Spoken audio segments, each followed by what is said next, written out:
What is going on, everybody? Episode 133, WIwrestle Podcast. Season 4 is in the books. How's that sound? It's crazy. Yeah, holy cow. I first time I thought of that until right this moment. That's kind of wild. Kind of wild. The fourth high school season we've now done, and I haven't even thought about the fact that it's the fourth high school season we've done. It just kind of keep plugging away. There's always something to be done. There's always some good college news to talk about. There's always something happening in the high school world. Best part Yeah. of season 4. Go. What's one thing Oh that sticks out? Oh my gosh, you're doing this to me now. Best part of season Read the show four notes. It was in there. of like something that we did or something that Anything. Big Cheese this year freaking kicked ass. That might have been my favorite. From that, oh man, I still think about that like a couple times a month at least. Like Big Cheese was so awesome. That was probably my favorite. Um, the Nate's News thing I had a lot of fun with. I mean, that was a recent. I had a lot of fun doing that. Um, high school wise, I was. Which one did I like the most? I know we didn't stream it, but I just enjoy. Like maybe it's just the wrestling fan in me.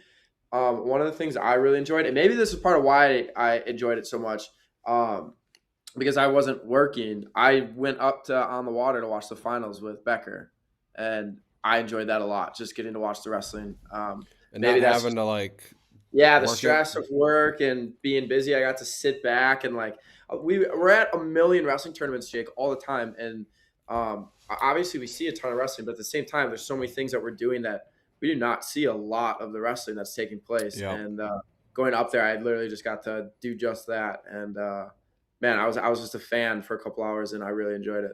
What was yours? What's your favorite part of the season?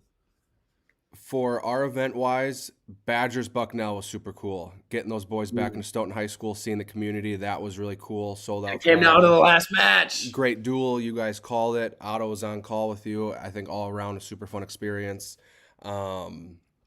I had a lot of fun up in Pulaski. I was Mm. like, that was a good time getting back up there. I was up there in year 1. That was a good little overnight trip. A lot of good wrestling. The low light, I still am bummed out about Highlander. We were texting Ernie about that, and he had that list of all the qualifiers and Well, he likes to champs. remind us he likes to like once a month bring up how it got canceled and remind us how sad we were. He just Oh sends a man, group if I text. could find that, Just wants to tell us about how sad it is that it was canceled and I mean, keep our it's sorrows. crazy.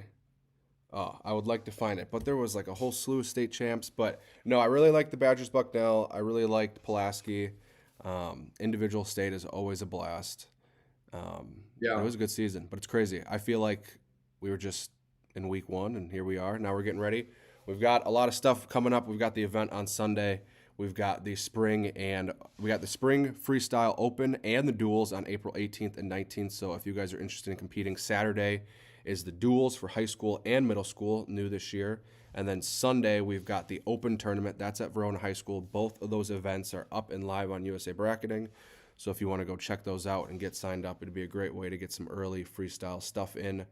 But one other thing, we've got Wrestler of the Year voting will be live tomorrow. That will be on our website, WIwrestle.com. We will post on socials when that is live and ready to go. We are doing some tweaks to our website, so over the next couple days, it might look a little bit cleaner, a little fresher, some new things added in, so super excited about that. But let's jump right into Team State. What are we thinking? First year in the lacrosse center. I heard a little bit of both. What are your opinions on Really? the first? Yeah, So I want to hear your. I got my thoughts. I'm a little mixed. I really liked it. I really I liked it a lot. I thought the WIA and everyone involved that moved it there, I think they did a really great job. The sound, like the video board, the That was sound, like sweet. was crazy. It was super cool. It was very loud. Um, It felt like there's probably the same amount of people that are normally there. GET, holy crap! Oh, I didn't know there's that they many travel, people in. man. Holy Yeah, yeah. smokes. I didn't know there's that many people in GET. Clearly, they were all at Team State. They were big. They were loud. Evansville, very strong crowd. Kakana, normally one of the biggest crowds, they did not travel very well. Now, the ones that were there were very loud, but I did not think they traveled as well as they had in the past. Coleman had, so for the most part, I felt like a lot of teams brought some really solid crowds. It didn't seem to affect the location. I know I was like, man, if there's one thing I didn't like, it was the travel, but suck it up, is Yeah. whatever. So it's really nothing to actually complain about. So I really thought they did a good job. The only thing, and I really am okay with it, but the only thing that I almost missed was the finals are like at the field house are just packed in, and there's not really a lot of space. There was too And much space on Saturday night. and I liked it. And I like when the finals are packed in. Now, from a media side, I loved having the extra space on Saturday evening, Saturday afternoon, because I was able to go anywhere and get Yeah. video during the finals, which is really nice. But having them just packed in there for the finals, there is something about that a little bit. I think I'll get over it. But I would not want to see like someone mentioned, they're like, well, yeah, they have the space. Should they do like a third place matches? I was like, absolutely No. not. Absolutely. No. Yeah. So keep it with just the finals, keep what they're doing. Yeah, I thought it was good. It's a big venue, so I'd like It to is a see it big fill venue. up. You know what I mean? Yes. Like, because if you have a really big venue, you You know, need butts and seats. you don't want empty seats. You don't want Yeah. empty seats, and they filled a lot of it. But the ends, there's a good amount of empty seats. When they brought in those extra bleachers for the teams, it takes away from maybe where they were else were sitting. Yeah, so you got to get butts and seats. So I think putting a wrestling event at the same time helps. But whatever you can find to incentivize people to go is always a good time. It was fun though. What do you think? I thought it was awesome. All for the venue change up until the finals. I love the venue. I thought the new venue was great for a multitude of reasons. I liked when Everything. when you walked out, it was like boom, downtown. I thought that was awesome. Plenty of things to do, plenty of options, good parking, lots of hotels. Just it was fun. It was a new environment. I mean everything Yeah, you from don't the have to athletes to compete with like a coaches. Badger game going on or Yes, something. and it was plenty of warm up space. You can move around. It just Yeah, felt a little bit more open.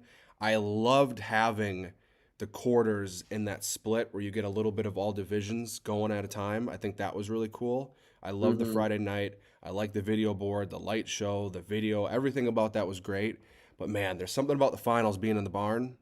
And I think maybe when they add the girls, they'll get more people in the seats, and then maybe they now will. knowing that, hey, this is going to be a really kick-ass event, get here, make a weekend out of it. I think it is. You get that drop off after individual state. People are burnt out, and it's like if you don't have a skin in the game, maybe you don't For go. sure. I would agree. But it is a good time. It's a great experience. Go get one more week of action and go watch. I thought it was cool how they bought the bleachers out for the athletes that competed that did not make the finals. I thought it was a cool touch. Yeah, the semis. Yeah, But it's I really agree. cool that they go out and like that video board wasn't that's not just in the lacrosse center. Like that's an added thing they added in. The light show, the speakers, like they do all these things to make it right. And that's really cool of the WIA to do that. And I mean it costs money, but it just adds that full experience. But if they can get more people in that place, it's gonna get even more louder. But overall, I am a fan of the venue.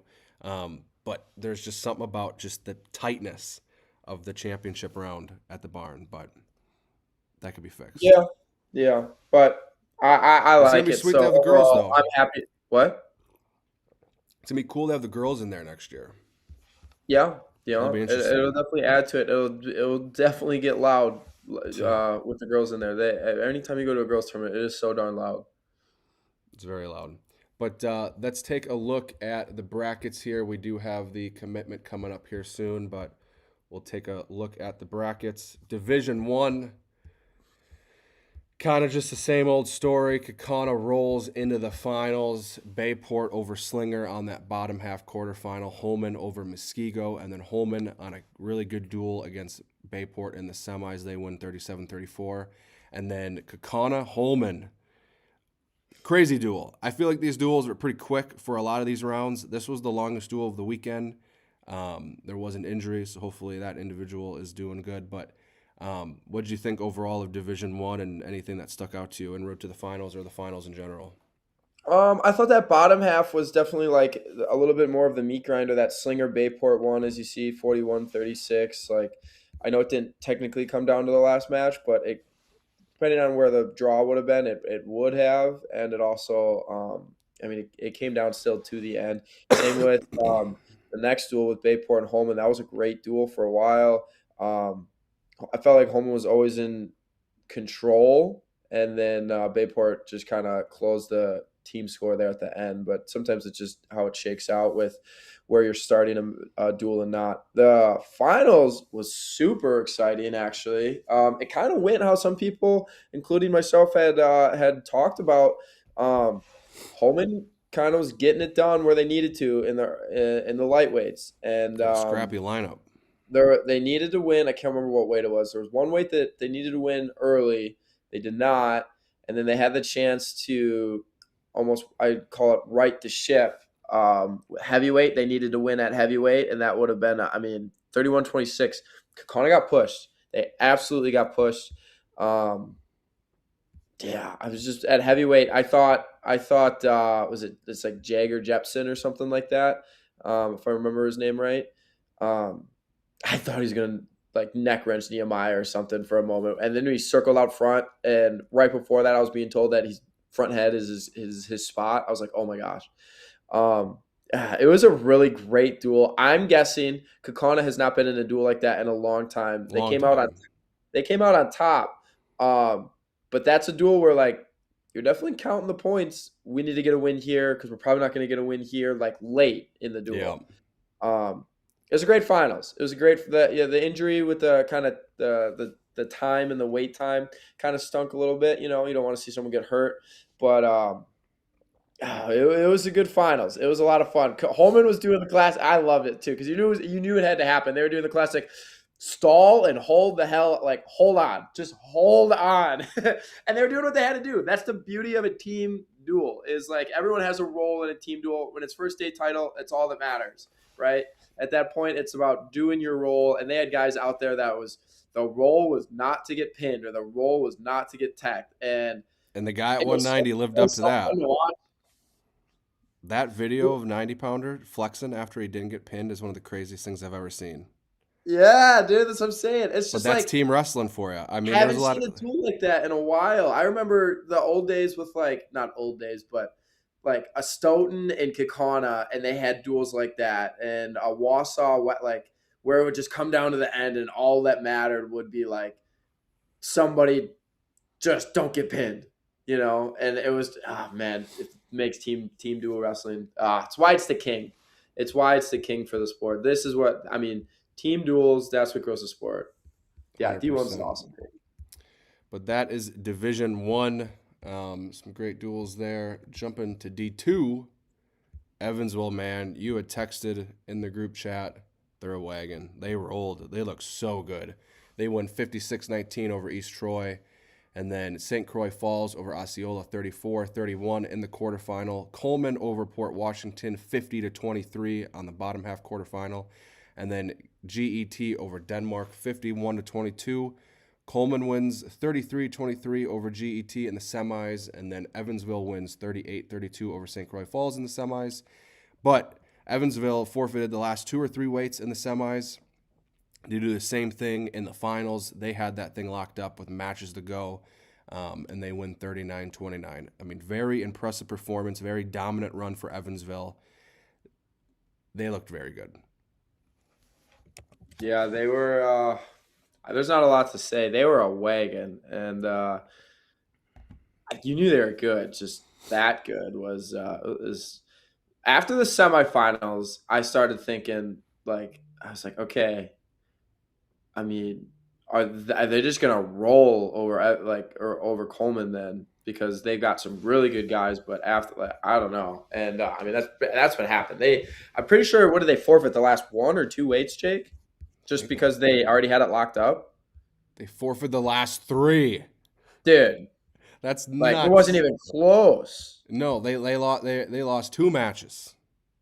And then That's forfeited insane. 3 of them. So take away 18 points, Jake, from the so Coleman was at 11 before they forfeited to him. And that's nuts. I don't know who. I don't know if they win those matches, but that's that's insane. So Coleman is. I probably should know this, but Coleman is. They're going up, and they have to peel it. If they make the finals, they move up now. Yeah. That's crazy. What? So then, what would that make like in Evansville? They got to do a good again next year or the next 2 years to get the points. I guess I didn't look too much into that, but that'll be interesting. A little bit of a shakeup. Evansville is a fairly young team too, if I remember quickly off the top of my head. I think they're really young. I think they're none of their 5 placers. Fry Jr., Balling sophomore. Maybe one of them. Braunschweig is a sophomore. Okay, so then Prangel's they're all a freshman. Yeah, they're all young. Dang, they're gonna have a good lineup. Their heavyweight is a senior, but yeah, they rolled. They looked really good. Moved to Division III. Here we go. WIwrestle Fremont was the 1 seed. They took out Glenwood City in the quarterfinal, 37-35. That was a really fun duel. Aquinas over Marathon, 45-30. Auburndale over Shiocton, 42-36. Cedar Grove, Belgium, 42-31 over Mineral Point. Then on the top half of the bracket, Aquinas over WIwrestle Fremont in the semis, 36-33. And then Cedar Grove, Belgium in a close one, 35-30 over Auburndale. That set up a Cedar Grove, Belgium Aquinas final, where Aquinas won 38-32.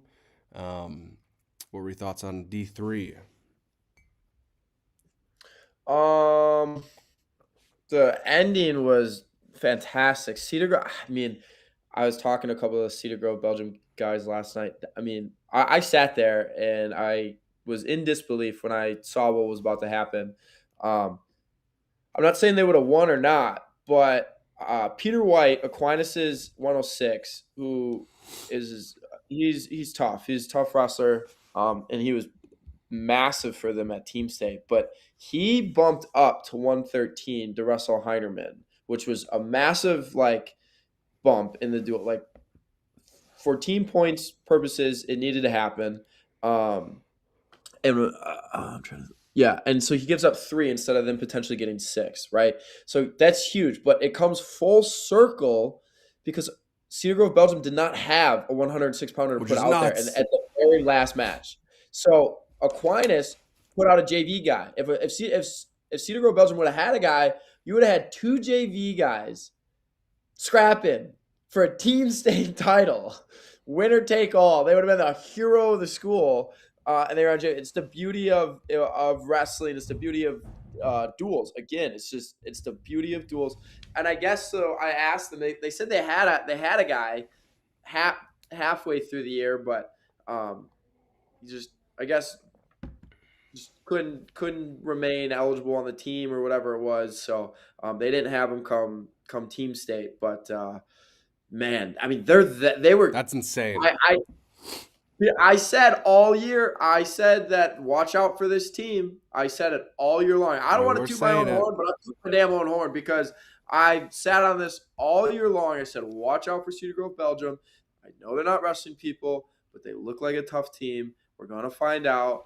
And, man, I mean, they really almost ran the gauntlet. But props to Aquinas. First trip, first title. Boom. Yeah.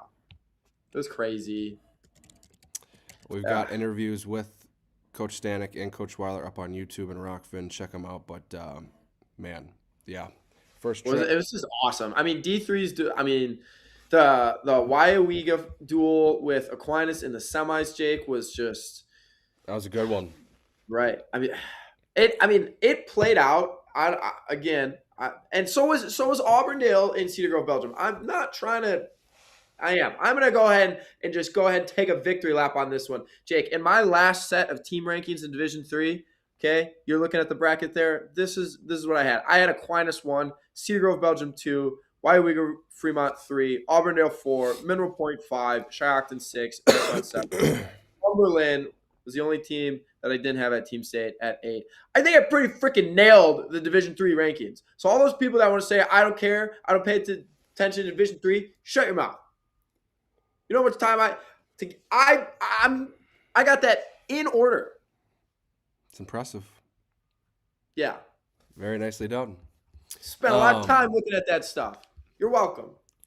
Do you think there should be, you already kind of said this, but some people said in the comments, I don't think a third place match would be beneficial. Oh, hate it. Hate it. I don't think it's beneficial at all. People, once you lose, it's like playoff, basketball, they go to state, right? They don't have they take the top 4. So you have semifinals, finals. They don't have a third place match, boys or girls.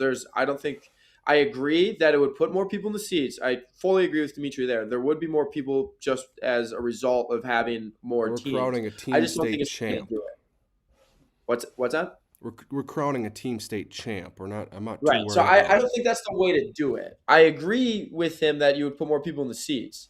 I just don't think that's the way to do it. I also wonder how many teams would actually want to do that. That's what I'm saying. Once you lose and you've already cut the weight. Yeah, no. Once you lose, you're not getting that. You can't go for that team title. I mean, at that point, it's like, all right, we're good. But we have a special guest waiting in the green room. We are gonna get him added in.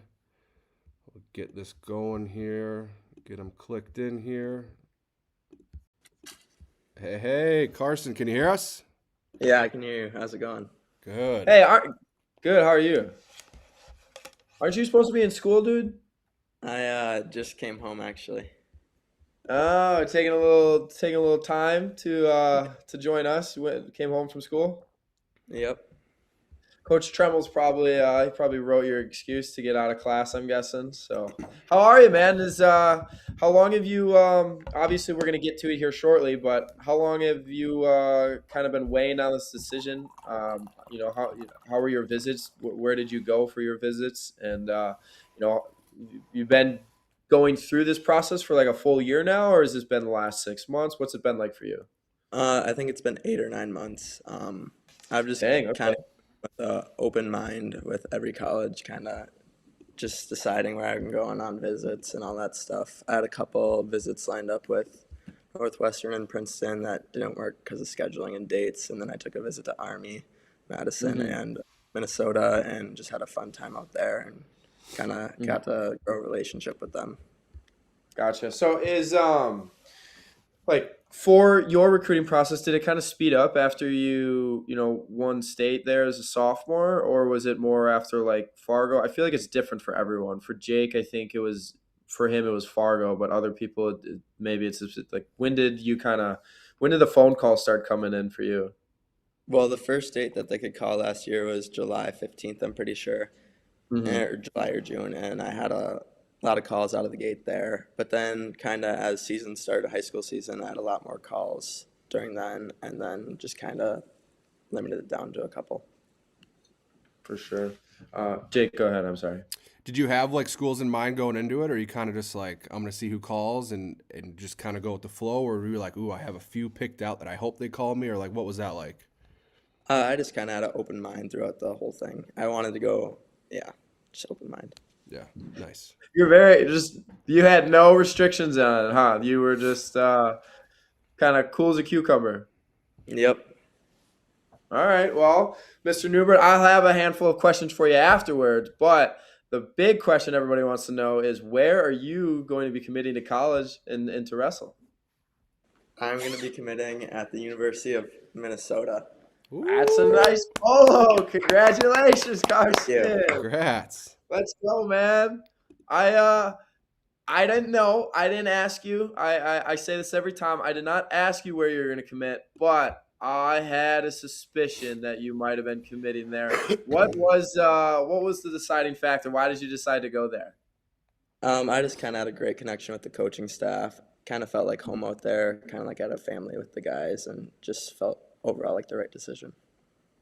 Sure. Have you have you talked with them? I know obviously you just wrapped up your junior year, so you have a whole nother year of high school. Did you talk with them about potential weight classes or anything like that?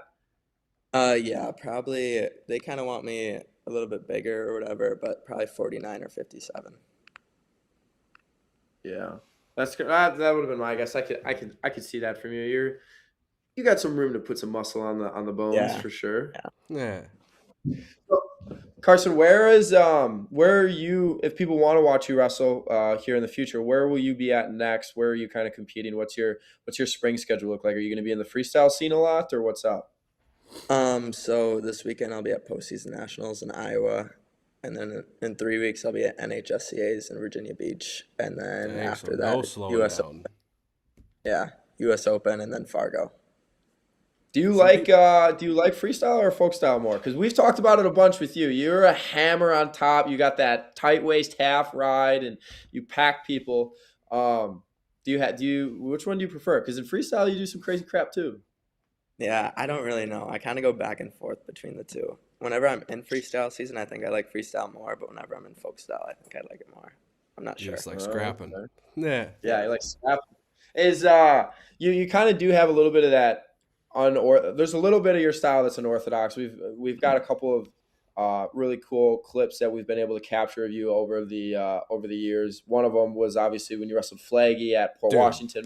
Um, Yeah. but like if people have watched you wrestle before, you're not a stranger to like just some weird movements like that. Where does that is that just generate in the Luxembourg Casco room? Because I know there's a few other guys that has an Easton Warchak and a Blakely Baston, and like, there's some other guys that do some weird stuff. Is that where does that come from? We wrestle a lot of live, so I'm able to just like kind of go with the flow and whatever, and I learn a lot of stuff doing that. And also with Nazar, Nazar's just so funky too that I'm able to work through those positions. Just get really creative sometimes. Yeah. Fair.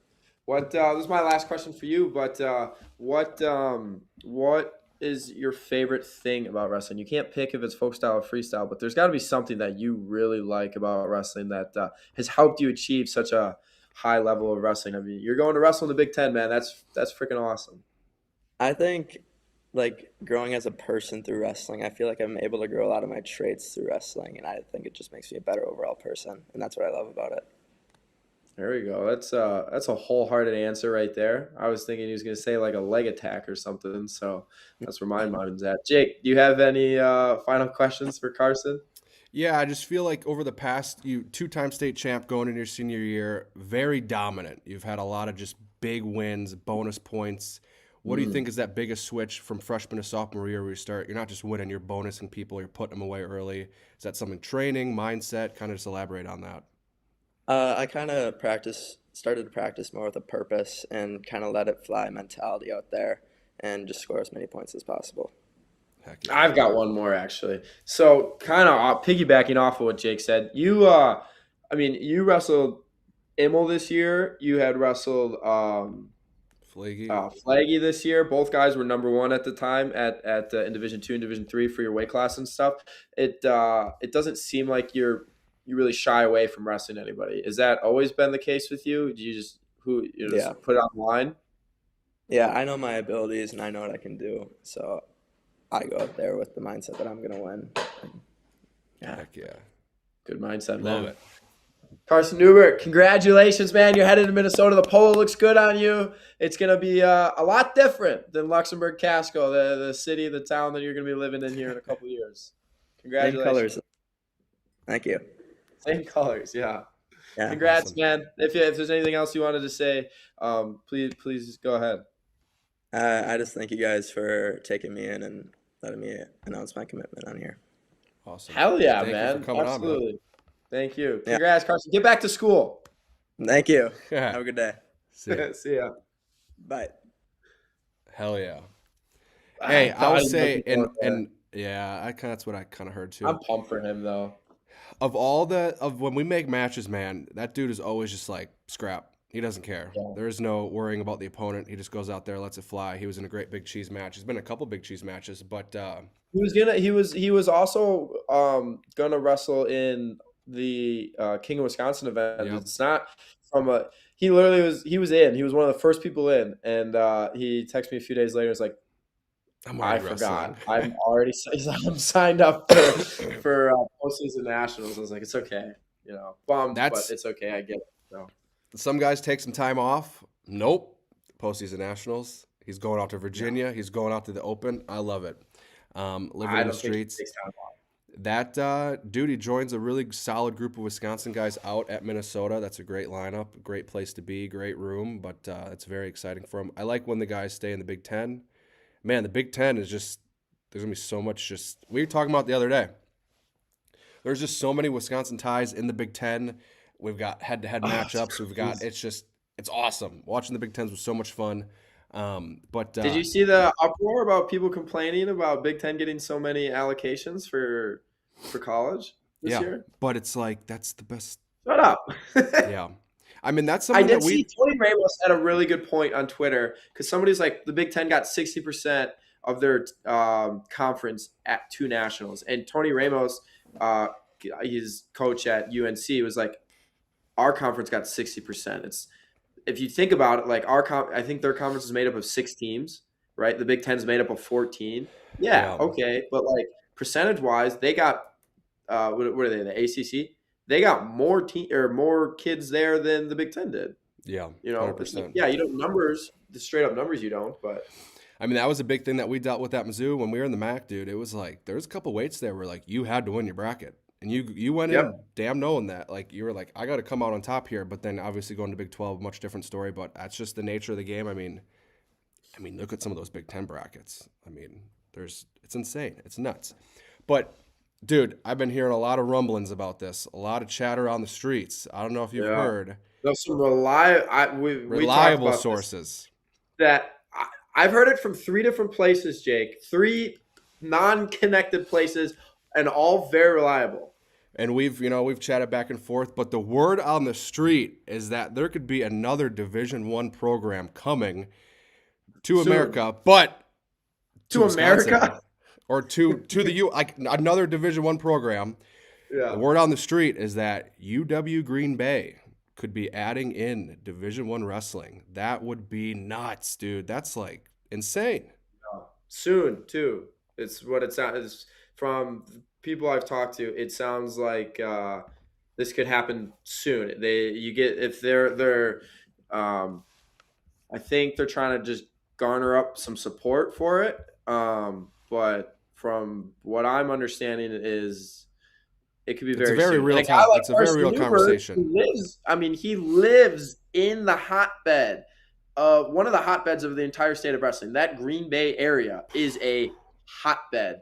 Coleman, Denmark, Luxembourg, Casco, Pulaski, Freedom, Bayport. I mean, it's nuts. Bayport. Just keep going. Just keep listening. You're right. I mean, look at the Green Bay Preble freaking sectional. That's all you need to know. Takana, they're up there. Like, that is a hotbed. And if UW Green Bay is adding a wrestling program in a short while, that's insane. How good could they be? Like, how quick? Good. I give them like 2-3 years. They could be very much like top 25. I agree. 20. And I think as a Wisconsin fan, like a fan of the state, you can't be nothing but happy because look at the best states in the country, the best wrestling states. What do they all have? Multiple Division I programs. Multiple. Iowa, multiple D1 programs. Penn State, Pennsylvania, multiple Division I programs. Oklahoma, Ohio, like they all have multiple D1 programs. There's no coincidence. It'd be so awesome. I mean, there's a short list of people that I could rip off the top of my head that have gone on into college that have a great success. I mean, you've got Barnett, Clark. There's so many people from that area. You could go years back too. I think you get a team like this in with a fresh coach and like a young guy, you might be able to pull some people back right away. I mean, you don't even have to think about like that initial recruiting class. I'm sure there's a couple kids that are out and about within the U.S. that would come back home and compete. Yeah. Because there's something to be said about you're building something. And I know like way back in the day when Ben went to Mizzou, it was pitched as you're gonna build this program. And you kind of feel like a sense of pride in that. And I think that could be a big selling point. But, man, if they can get the donor money, and I'm sure and I heard that the AD is a wrestling guy, so that's a massive step in the right direction. But that's super exciting. I mean, could you imagine having 2 D1 programs? Woo! A little I would in-state love brawl between Green Bay, Wisconsin. But it's just It would be insane to awesome. think about just the status of wrestling between we have great Division III programs, we've got a great D2 program, we've got many women's programs. Like the state is in a really solid spot, so really excited about that. But hopefully we get. It'd be interesting. Aren't they the Phoenix? I think they're the Phoenix. UW, Green Bay. I think so. Yeah, I I like think so. green, and I think they're like green and like maybe a darker blue color. That'd be interesting. But Man, that's that's just I am pumped thinking about that. That's good for Wisconsin right there. yeah, it's awesome. I'm It does excited. sound like they are very much wanting to make it happen and are planning to make it happen. It's just timeline could be um, altered. It sounds like based on kind of what kind of support they can drum up here. Yeah. But let's take a look at, well, before we do that, shout out Combat Corner. Combat Corner is going to have some sweet t-shirts and some sweet singlets for our competitors this weekend. So shout out to them. But as you guys get into the freestyle and Greco season, if your club, you guys need shirts or warm-ups or singlets, whatever you guys need, they've got it, in addition to shoes. And they got a bunch of awesome Combat Corner gear on their website, so check them out. You can go to our website, click shop. It'll take you right to Combat Corner. Make sure to check them out for all your gear needs. But, dude, as long as we don't get the 20 inches of snow that's forecasted, we're in for a huge treat on Sunday.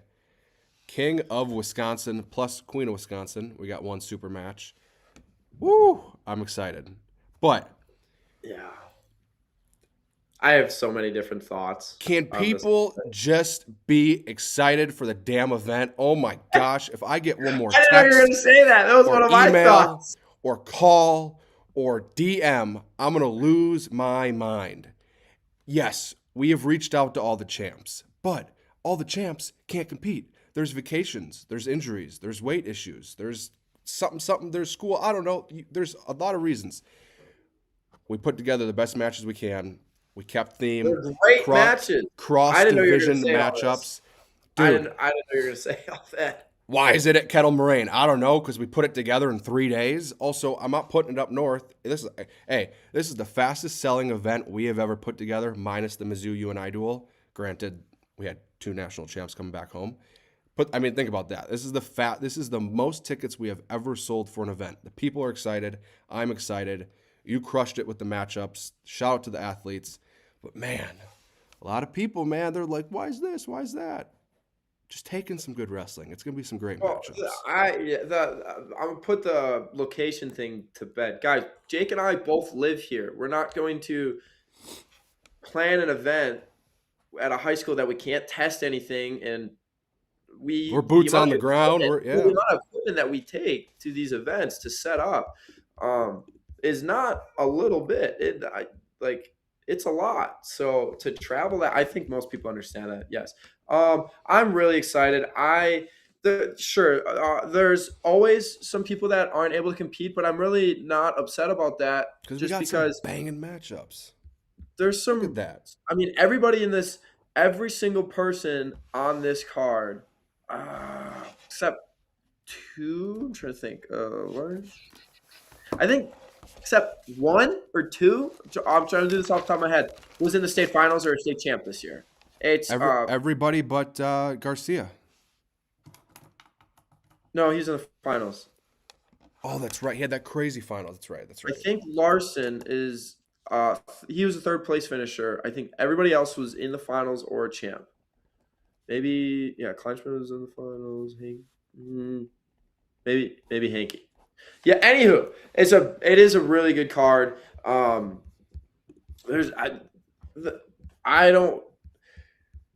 I have so many thoughts. Some of them don't need to be said, but I'm really happy for the kids that are here in wrestling. They're putting it on the line. A guy like Liam Crook won his 3rd state title. What does he have to prove? Nothing, but he's like, I'm in. But he's a dog. Right away, I'm in. Camden Rugg. This guy's won 2 state titles now. He's coming back as a senior. He was pumped. Yeah, he might be genuinely the most fired up guy in this event. I get texts last week. I got a text from him every day about this event. He's just fired up to do it. He's so excited about it. Kellen Wolbert is going to D3 Nationals in Iowa this weekend to watch his brother, and he's like, I don't think I can make it, but he kept wanting to be in, and he told me originally he's in, and he's like, I have to go to D3 Nationals, and then he's like, well, I really want to do this. He's leaving. Like, I don't know what time he's leaving, but he's leaving to make sure he can get back for this event in time. His brother's wrestling at, like, sometimes, you take a weekend. No, he's like, I want to wrestle this event. So he's hustling back on Sunday because he wants to wrestle here. Liam Richards, Hawk and Peterson, right? Like, Liam Richards, state champ this year, first time. Hawk and Peterson wins 4. Hey, Liam, do you want to wrestle? Yeah. Doesn't even ask me who he was wrestling. His coach had to ask me who he was wrestling. He didn't even care. It's this matchup is just full of dogs. Ethan Immelman, it's just everybody in this lineup. And I love it. And then the maybe the most dog move, Jake. Taylor Whiting. Taylor Whiting going up a weight class to wrestle another state champ. And not just another state champ, a girl that took out a top 5 wrestler who was going for a 3rd, and Dalen Coney's also nationally ranked. Well, Angie's not in the top 5, but yes, Angie top 12. Nationally ranked, yes, and Cody is also yes. She's going up to wrestle a nationally ranked girl that won the bracket above her. That's freaking sick. Yeah, it's sick. It's very awesome. I'm very pumped up for this whole thing. I don't know what match I'm most excited for. Maybe Ari Christopher, Bussin, Immel, maybe. I don't know. I'm very happy. I'm very excited for this. This doesn't happen without the kids wanting to scrap and do this. I know people are saying the D1, D2, D3 duel. I would love to get something like that going in the future. It's right now, going to be logistically we got banging matchups, and we got guys ready to scrap right away. And I'm pumped, man. This is bonus wrestling. This is not supposed to happen. So shout out the kids, like you said. There's a theme here. The best want to compete. They put it on the line. Let's just run through. We'll speed run. We can go a little bit in depth, but want to make some picks? Yeah. All right. Let's do it. I can hear you, but someone's going to yell at me this weekend.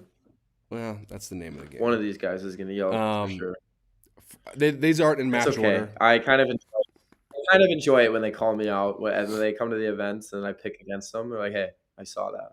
Hey, it's fun when they talk smack. I like it. Or when they come up and say, don't clip me. And I always say, I've been on Flow. Everyone gets clipped. You're fine. U.S. Open semifinals, I got stomped. It happens to the best of us. God, that stupid clip. Jacob Warner. This is not in match order. This is in weight order. Let's go. Brody Lewis, state champ, D1. Dre Kren, state champ, D2. What do we got? I'll let you kick it off. I'm going with Brody Lewis in this one. I think he's going to be a smaller wrestler in this, but that dude, sometimes just keeps a pace. He's solid, so I like him. Also, him beating Warple was I was like, okay, he's very good. Yeah, I mean the run that he went on, he avenged his loss to Schroeder, which was a very close loss. Well, he didn't avenge it, but he beat Warple, who ended up beating Schroeder in the semis. I'm also going Lewis at 113, you could say. We've got Rugg, the D1 champ, versus Garcia, who is the D2 runner-up, who was in that crazy match with Holzer. It was 10-9 after the first. A lot of takedowns. I'm going to go Rugg here. Yeah, he is as a freshman is not afraid to let it fly. Yes, he take out returning champ in the quarters. Yeah, he's not afraid to let it fly. So yes, Cam, I pick Cam as well, but I think we're going to see a lot of fun exchanges. Yeah, I think a few. There could be a few of them in here. Yes, that's kind of my thought too. Moving up, we've got Zan Veal, the D1 champ. Man, did he look dominant in the finals with the tech, taking on Gavin Slark, if I remember correctly, the D3 runner-up. What are we thinking here? I'm going with Zan, man. He went freaking crazy at the state tournament and winning that bracket, and his finals match was insane. I think he's rolling hot right now. I would agree with that. I will also go Zan or Z-Pop as some call him. We've got Desmond Severson taking on the D3 champ Martez Sheard. Sheard's been looking really good. He's turned a corner in the second half of the season, avenged a couple losses en route to his state title. I'm going to go Sheard here. Same. Sheard was bullying people at Team State. It was kind of funny to watch. Sometimes he'll like sit back and then wait till he gets on top, sort of thing, and he's not overly aggressive. But I think he knew his team needed him in big ways this weekend, and he was like straight just bully mode, and it was very fun to watch. I don't think you always see it from him, but the whole weekend was just like ultra aggressive, and he has the ability to score points like on top, on his feet. It's just sometimes if he wants to pull the trigger or not. Yep. He's kind of got a little bit of Neubert in him where he can do some weird stuff at really any time. When he puts the pedal down, he's very dynamic. We've got the D1 runner-up Bustler taking on the D3 runner-up Carey, who what are we thinking here? I got Bustler in this one. I think it's going to be a great match, though. I'm going to go with Carey then. I don't want to pick the same as you, and I do think this is one that both guys are going to be – I think this is a neck-and-neck match the whole way. I don't think either guy blows the other one out of the water here. I think this goes down to the wire. You got the height of Carey, but Bustler is very explosive, can wrestle hard for 6 minutes. I think it's going to be a great bout. This one, I think I'm most excited for this one. We've got the D1 champ, Aiden Ari. The dude just knows how to win. He was in some crazy battles to get to his state title. And then we've got the undefeated champ, William Christopher, came in as like the 4 seed. He comes out on top of that bracket. He was like 57-0 on the season. What do we got here? I'm going with see, I always pick Aiden Ari, but I'm going to go with Christopher. I think one more match and he stays undefeated. I know this is exhibition matches, so it doesn't actually count on his record or anything like that, but he is so solid and he doesn't fade. And Ari can put Ari starts slow, but he just is a snowball rolling downhill. By the end of a match, he is a force to be reckoned with. But Christopher's positioning and that he's in good shape, I think will be enough to kind of tame Ari there, especially from the third period when his sprint is not 30 seconds but 2 full minutes. Ari's kind of like Shane Van Ness, where he's giving up some points, but he's always finding a way to come back. But I don't think you're going to be able to do that against Christopher. Good defense, like you said, holds really solid position. He wrestles a hard 6 minutes. So I've got Christopher as well, but I think this is going to be one of my most anticipated matchups. We've got the undefeated D3 state champ out of Partyville, Carson Bussin, the sophomore, taking on 2-time D2 state champ out of Kewaskum, Ethan Immel. Dude, Bussin's been hot. He's looked really good. I did not predict him to win over Fleege in the finals. Great takedown to win it.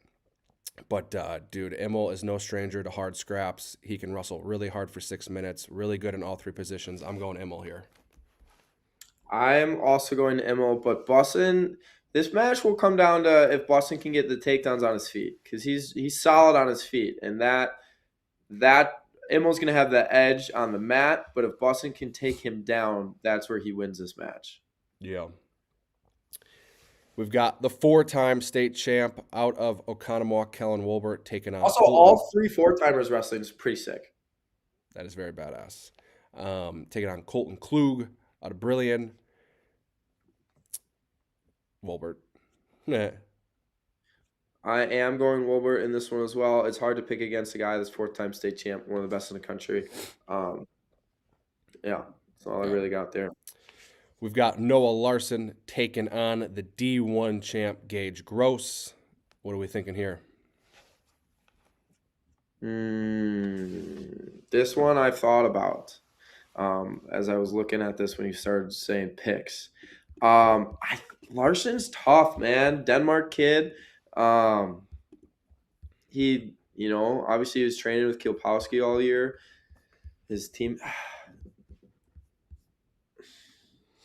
I'm going to go with Gross. He's a state champ. He won it. But I'm not surprised if Larson's able to squeak this one out. I think there is something to be said about like if you see a guy at individual state or during the year and how they wrestle, and if they win a state title and they happen to be wrestling at team state, I feel like they always look different, like almost like a a swagger, newfound like you said about confidence. Sheard, a little bit of a little more oomph. Newfound confidence, new swagger to them, whatever it is. And I thought that a little bit about Gross, watching them in their duel against. And granted, I understand it was one match and whatnot, but I just feel like it's kind of not just him, but in general, you kind of see that happen, and then they almost take another little jump because they found confidence in themselves, like, holy crap, I can do this, or I just did do this, like I am that guy. Yeah. So I'm gonna go with Gross, but a Larson win here doesn't shock me. Is what I'll leave as my caveat. I mean, when you look at Gross's run to the state finals and to his title, a lot of close matches. So it's like, you keep yourself in a close match. If you are Larson, you keep it close. You get that takedown in the third, or maybe you squeak one out in a scramble early on and you hold a lead. I mean, a 1-0 win over JD, a ride out. Gross is definitely much more. I mean, we've seen him at the Duff. We've seen him, but now he's really cemented himself as, hey, I'm here. I'm a champ. I'm going with Gross, but until I see a little bit more dominance in those wins, you keep it close. There's always a way to squeak one in if you're Larson. We've got Richards, the D3 state champ, taking on the 4-timer out of Dodgeville, Hawken Peterson. I will be going with Hawken on this one. But yes, you've been very high on Richards. I was telling Richards this. He I was doing the size test standing next to him. I don't know if you ever I don't know if you know Liam, Jake. Obviously I do. He looks bigger than me. I was telling him this the other day. And then Garrett Kaczynski's like, yeah, he's filled with air. I was like, thank you. That's what I was kind of thinking. He's like SpongeBob, his forearms, his biceps, he looks huge. And you look at him, you go, how the hell do you make 165 pounds? And then he just lets out a little air before he weighs in. He's like, we're the same size. I'm like, yeah, we stand here and we're the same size. I weigh 180. I'm like much denser than you, but I don't look like you look like you're bigger than me. So I don't get how he makes the weight, but I'm just saying. I don't even know where I was going with that. Liam is just he's a big kid that clearly isn't a big kid. I don't know. I mean, there's always a few of those guys who are like, how do they make it? Ryan Deacon, 157. Yeah, he's how does he make it? In Jaden Cox, 197. How did he it's just like, geez, they look huge. This matchup I'm very excited for. We've got the 3-time D1 state champ, Liam Crook, out of Kaukauna. He is heading to Virginia next season. He'll be taking on the sophomore out of Evansville, Tom Heiser. What are we thinking? I'm going with Liam. I think he is, at this point, he's the top dog until proven otherwise. I think it's hard to predict sometimes Liam's matches because Liam is he is so good, but it's almost like if he wants to turn it on, then he smashes people, right? And sometimes he doesn't. Yeah. Tom Heiser is a guy who doesn't care who anybody is. He's going to wrestle single hard. Leg shelf. He's going to come forward and wrestle hard for as long as it takes. And I think this will be a fun match, but I am going with Liam on this. Yes. I've got Crook. Very similar thing to you until someone takes him out. He is the top dog for a reason, 3-time state champ. But every time I watch Heiser wrestle, it's just like, this dude just goes. There's no stop. I'm anticipating he's going to get to the legs at least a couple times. The big thing is he's going to be able to finish on Liam. I don't know. I think unlikely. Also, is Crook going to be able to ride him out? He's so damn good on top when he commits to that ride and that tilt. He's one of the best in the state. So it's going to be interesting. I got Crook, but I mean, with a guy like Heiser who's got those leg attacks and can wrestle hard for 6 minutes, you really can never count him out. A gas tank that could make a difference. Yeah. So I've got Liam there. We've got Reed Falk and Nolan Hankey, D1 versus D3 here. Man, I've been high on Falk all year. I'm going to go Falk. out of Middleton, the D1 state champ. He put together an undefeated season, was very dominant all the way through the finals, multiple major and tech fall wins over some of the best guys in the state. I've got Falk here. I do too. I think I think he's very good and he scores a lot of points. 215, we've got the D3 state champ Toya Ragaz taking on the D1 runner-up Nico Kleinschmidt. I think it's Toya Ragaz. Toy. I think it's know. Toy.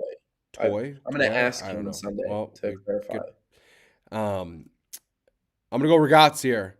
The dude can scrap. I love that D3 final. The mat return. That might have been the best final of the entire tournament.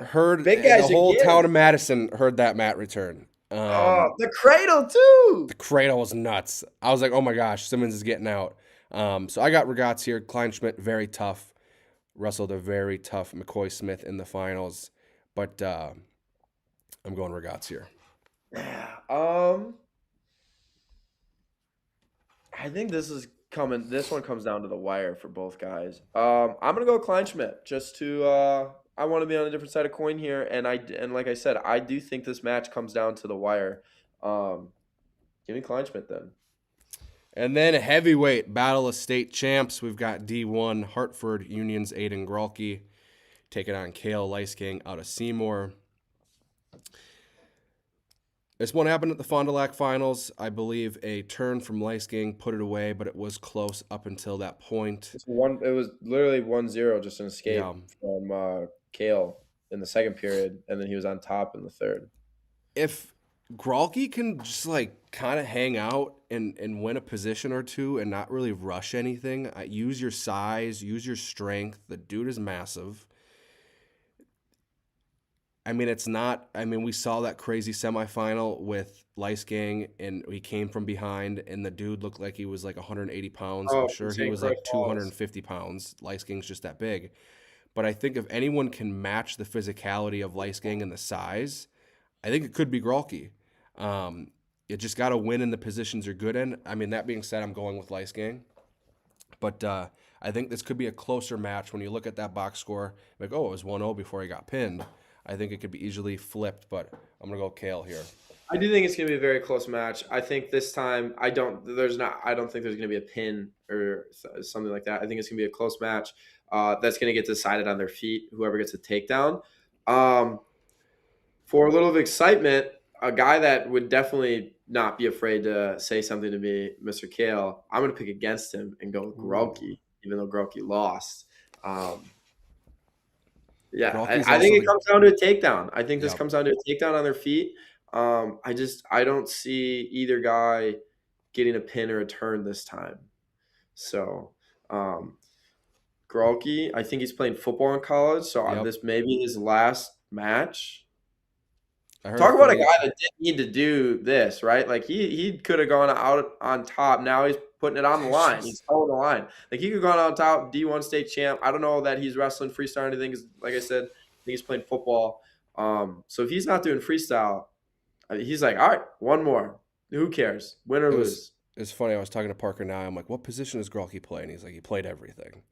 And he was in the game to go to playoffs or whatever. They were on the 1 yard line. And he said, the dude ran right into Gralke. He didn't even try to tackle him. He just picked him up and pulled the ball out and just ran it down the field. I was like, that's a very Gralke thing to do. He sounds like just an absolute monster on the field. But, going to play football, no business needing to do this, but he's just ready to compete.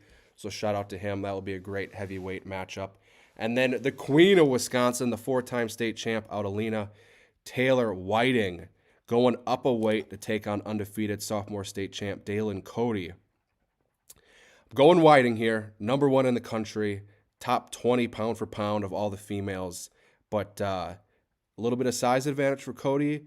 She's looked really good at state, had a big win over Bianchi in the final, but Whiting's hand fight and leg attacks, just a little too much. This is a freestyle bout, so we know that Whiting's been training a lot of freestyle. I don't know how much freestyle Cody's been training throughout the season, but I think parterre could also play a big difference in this matchup as well.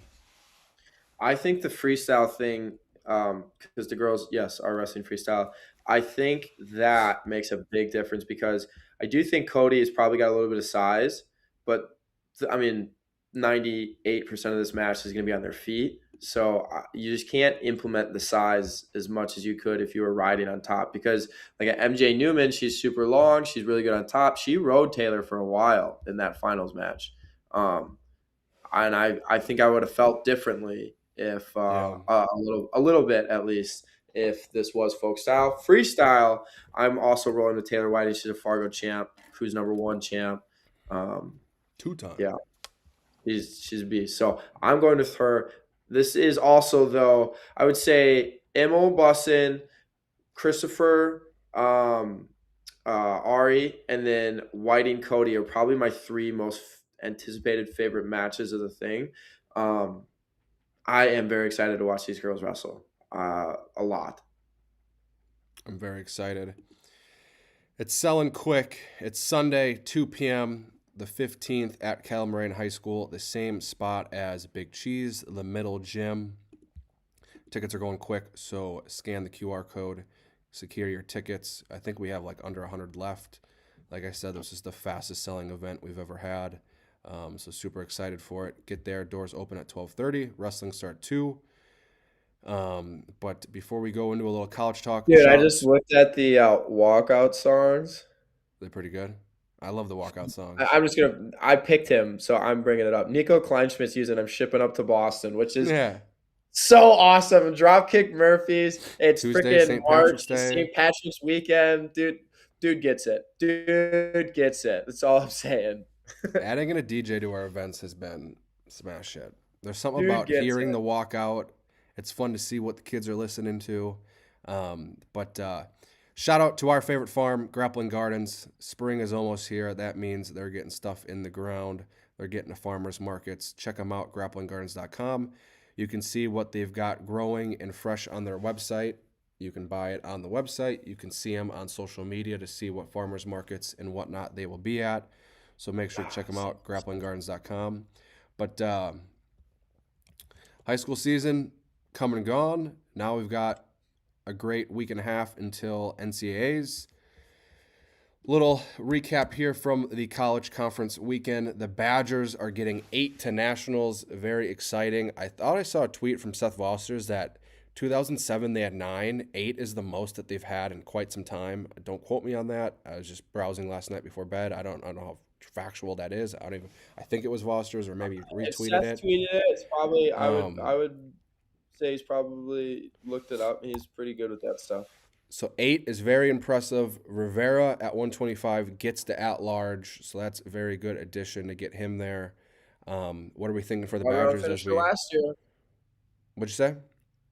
Blood round finisher last year. Although last year I did feel more confident about him in the regulars. I mean, he took, was it 4th at Big Tens last year? He had a much more consistent but some higher highs in the regular season with some of his wins. He's been Space Mountain this year. He's been all over the place. He's taken some bad losses. He's had some good wins. He's kind of been everywhere in between. You think he's got a weight issue at 25? He's kind of stuck there with Fugit? I genuinely do not know. I don't know if he – I mean, I know physically when we've seen him a couple times compete, we have made mentions to ourselves that it looks like he's kind of sucked out. But I that's just speculation. Like, I genuinely don't know what the issue is. Sometimes it just happens. Comes out so fast, and I feel like he burns his energy so quickly. I don't know. Yeah. But, I mean, and sometimes it just, for whatever reason, it happens. Sometimes it's a mental game that comes from somewhere that wasn't like, some mental block or issue that athletes didn't have before that all of a sudden they generate. And I don't know what it is, but there's been a lot of validity in his, I think I said that right, in his performances this year. What word were we trying to use? Isn't it validity? That might be wrong. I don't know. Volatility? Isn't that where you get down? Thank you. That's the one. I was like, I thought I heard a D in there. I don't know. Volatility. Why did I say? What did I say? Validity. Validity. I was on the right track. You were picking up what I was putting down. Hey, we gotta, bouncing stuff off each other. That's why there's 2 of us. Matty Bianchi gets the at-large. Big upset at Pac-12s. He gets the at-large. He's top 10 in the country. returning AA. Ethan Riddle, Grayson Clark did not get an at-large. Clark is a 2 or 3-time national qualifier. I believe he's got one more year True, left. he's a junior this year. But Junior. Grayson, I don't know. I don't remember what the minimum requirements are. I believe he was 12-5 this year. He was So a little out lighter for on the matches. well, he was out for a decent portion of the year. So needing the RPI and those quality wins and things like that, he probably just didn't have them because Yeah. I believe he was hurt. So being out some time and then needing the wild card is going to be tough. Definitely does not help. Man, Wyatt Ingham, you kind of called it in your preview. He makes the semis. He takes 5th. Very impressive. And you take top 6 at Big Tens at any weight, you're a dog. Has a fall over Remy Cotton in the 5th place match. He's an auto qualifier. Did beat him twice. Remy Cotton did compete at the first ever Big Cheese against Cole in a crazy match. I think Cole won it like 6-5, so a little flashback to that. But Ingham looked great. Dude, buy stock. I'm excited to see him over the next couple of years. Me too. I've been saying it, I feel like, all year. Same. Luke Meckler gets in for the first time. He is a 5th-year senior. He is heading to Cleveland, so super excited to watch him compete. And then Aiden Sinclair. I think he wins a match or two. 57, dude, is kind of just it's all over the place. I mean, I will say this. It is very dependent on how you get – there is something to be said about a good seed. And you could be a low seed and you have a good path. I think path is going to very much dictate the success. I can see him getting a win or two, but 57 is pretty deep. But Meckler does do something that he can hold position well. He can hand fight. He can wrestle hard for 7 minutes. And at the national tournament, if you can just stay composed – and keep your mentals in check and rattle off a couple on the backside, crazy things happen. I think he does do those things well. Yes, and I think those attributes will play into a good national tournament run for him. You get guys that are all over the place. Like some of those, like composed or different things, I think those actually almost get more effective later in the tournament, not early. It's like the further you can get, the better those work for you. Because, I mean, you lose early, you're winning. Yes. It's a long 3 days, and if you can just stay cool and calm and collected, you're going to be in a really good spot. So I think he's got that ability to do that. But Aiden Sinclair, Mizzou, he is your champ. A dominant performance over a ranked opponent in the finals, 8-1. He has one loss on the season to Ferrari, which came at the National Duels Invitational in, like, ultimate tiebreakers. We were talking about this. I think he's going to be a 2 seed, maybe a 3. It'll be interesting to see how that 184-pound bracket is seeded because he's beat McAnally. Welsh is undefeated. You throw Ferrari in there, but he medically forfeited out of Big Ten, so he was an auto qualifier at 8th. It's going to be interesting, but very excited to watch him. Dude, of all the 84s. It's going to go Welsh, Sinclair, McAnally. Ferrari's going to be put in there somewhere. He might not even be 4. He might be further down. They might have – there's a possibility that all 3 of them end on the same side. And that's going to be one of those nuts quarterfinals, I think. They could be like, man, you don't want to draw Ferrari. If it happens, yeah. Where people are going to be pissed. But, dude, just the way that Aiden's been wrestling. You watch all these 84s. I watched a lot of Big Tens. And, like, Welsh, don't get me wrong, he's great. But, like, Aiden's scoring points, and he's wrestling hard through every position.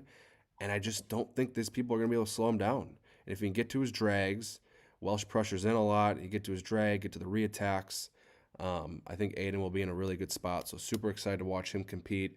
And then Cade Rule, Chattanooga. He is a freshman national qualifier. So shout out to him at 197 pounds.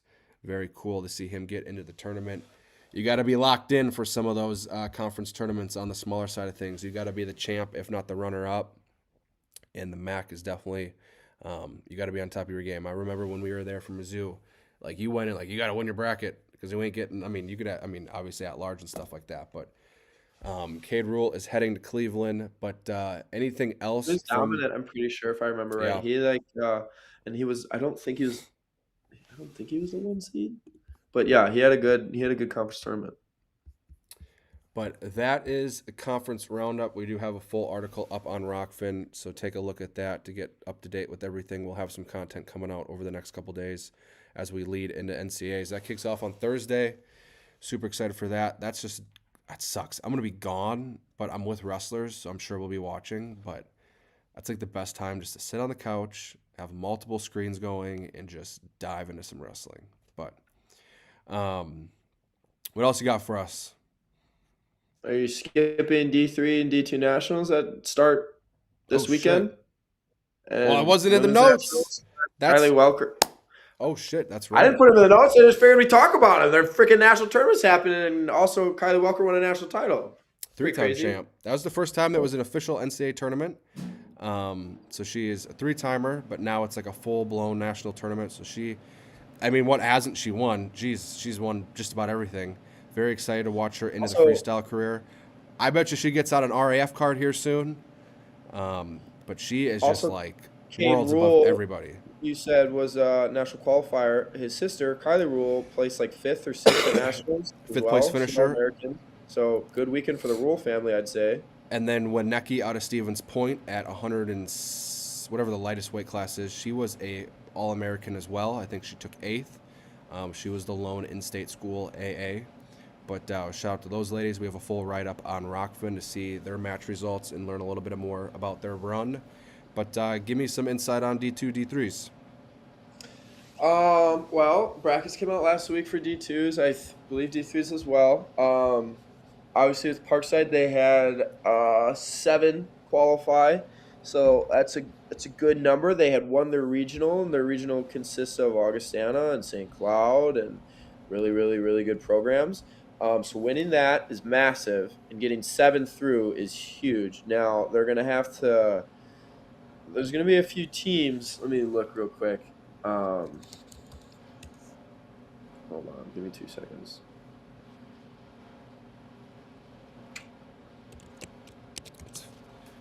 NCAA Division 2. See what else we got for Does that start tomorrow? Or is that a 2-dayer?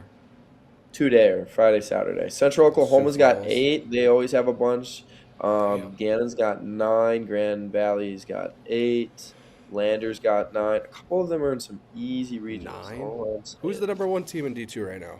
Oklahoma Central? I think it's Central Oklahoma. I can tell you that here in 1 second. St. Cloud still got 7 through. So between St. Cloud and Parkside, it's quite a bit from one regional. I mean, a regional has 30 spots, so they took 50% of the spots. Let's see. The number 1 team in Division 2 is team ranking. Gannon. Gannon is 2. Central Oklahoma, or Gannon's 1. Central Oklahoma 2. Nebraska Kearney 3. Grand Valley State. St. Cloud McKendree. Parkside's tied for 7th. But this came out. This came out a few days ago. So Parkside's draw. I was looking at brackets. They got a lot of guys that are like. They're on the top half. They got a couple that have the pigtail match. But then they got, like, Corrigan's the 4 seed. He obviously would have the 1 in the semis. But, like, I know he would match up with Central Oklahoma's guy in the quarters if they both won. So that is, like, not only a big match, obviously, for Corrigan to punch the ticket as a for sure All-American, but as, like, a team race standpoint goes, Central Oklahoma is one of those teams that you'd be competing with. That's a huge match there. So they've got a few of those type matches. Easton Warchek has been having a solid season. I know he's, I believe, also a 4 seed, if I remember right. I'm double checking. Yeah, he's the 4 seed as well. And then Gabe Johnson, who's a hammer, he's the 1 seed from Central Oklahoma. So they're definitely not the favorite to win the title, but when you have 7 there, you are certainly capable of having a big weekend. But it starts by just getting, like, round 1. Got to start winning matches, round by round. And they have a couple of those pigtails, like I said, so that is, like, huge. Because a couple of those early, like, you don't want to lose those pigtail ones, you know. Jalen Spieler, though, the 2 seed, he's pushing for a national title. He was number 1 at one point this year. He lost to the number 1 guy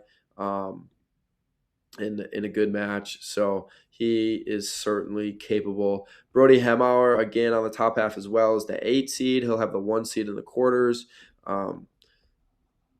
Parkside they don't have great draws, but I think all their guys are capable of that big win. And it's going to, for most of them, I think it's going to, they're going to have to get it before, the finals, right? Obviously the finals, that's you win a national title. But they don't have, in my opinion, I don't think they have great draws, just obviously being on the top half a lot. But you got to beat that guy at some point sometimes. So, and I do believe that the guys on their team are more than capable of beating the number 1 guys. Yeah. And all they just have it a little bit. And then lacrosse, I know in the D3 side of things, Stevens Point qualified 4, which was really impressive. They honestly could have got 5. They didn't. They could have got 5. Palladino, he didn't qualify, but he would have been the 5th most likely. I believe he got hurt. So they had a good regional. They should, they'll do a decent. They're not obviously pushing for a national title with 4 guys at nationals, but that's good. Platteville got 1. Lacrosse, I believe, got 8. I'm pretty certain. So they're gonna have a busy weekend ahead of them with their team. I'm just going to look and see real fast what other teams have the most. Let's see. So there's 10 from Augsburg, and Lacrosse got 8. Loris has 7. 9 from Roanoke. Springfield 6. 9 from Wartburg. So Augsburg, Wartburg, 10 and 9, and then Lacrosse with 8, and one other school with 8. So if you have 8, just like if you have 7, you can certainly do some damage. But Augsburg, Wartburg will be in the driver's seat probably. Well, when things start off, at least. I don't know. I'm just going to follow along. I don't know the D3 landscape as well, but I will be watching a lot of D3 and D2 teams this weekend. Oh, yeah. A lot of my Saturday will be for me. Those kick off on Friday. Make sure to check them out. Follow along. We will have some stuff coming out about that as well. But I'm excited for Sunday. Hopefully this weather stays away. Make sure to get your tickets. That has been all over our socials. All the matchups have been announced. Obviously, we just went through them. But anything else before we sign off? No. Well, we thank you guys for tuning in. Check out Rokfin for the content we posted so far this week. We've got more to come, but we thank you guys for tuning in, and we'll see you guys next time.